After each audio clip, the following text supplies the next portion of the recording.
الحمد لله الذي علمنا ما لم نكن نعلم، والصلاة والسلام على رسوله الأكرم وعلى آله وأصحابه المحرم.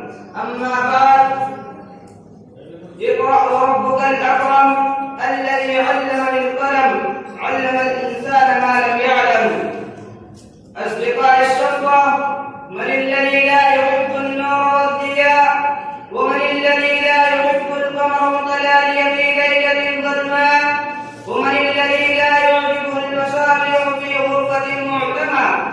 وهكذا العلم هو قمر متلالي ومصابيح منير، لأنه ينور القلوب والأذهان ويهدي إلى الصراط المستقيم، وهو مطلوب لدى الناس، وهو الذي فضل وأكرم آدم نبينا عليه الصلاة والسلام على الملائكة.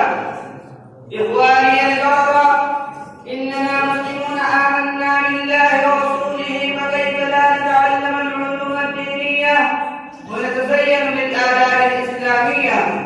المسلم لا يمضي إما أن يكون عالما أو متعلما لكي يحصل على الدرجات التي بينها الله العزيز القدير في القرآن المجيد. قل هل يستوي الذين يعلمون والذين لا يعلمون؟ إنما يتذكر أولو الألباب. أيها المستمعون الكرام، العلم إما يعتدي إلى العلوم الدينية أو العصرية، كلاهما يكرمان الناس. والعلم حيث ينزل يكرم، الذي يكتشف الطريق لحصول العلوم العصرية يكرم في الدنيا الدنية والجد الزائد.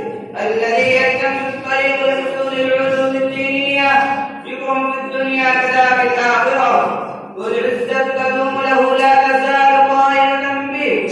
أحبائي الأعزاء، أنتم أولو الألباب وأنتم ذو العقول والأذهان، فابذلوا الجهود واشتغلوا عن ذاك جدكم للحصول على العلوم الدينية.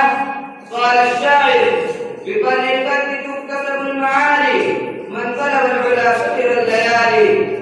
اصبر على ما تعاني من السلوك درب النجاح، من شتى المشاكل والمصاعب، ومن قلة النوم وسهر الليال، لأن العلم لغة إقبال العزة في الدنيا والآخرة، ويحتاج إلى الوصول إليها بتضحيات كل والد ونفس.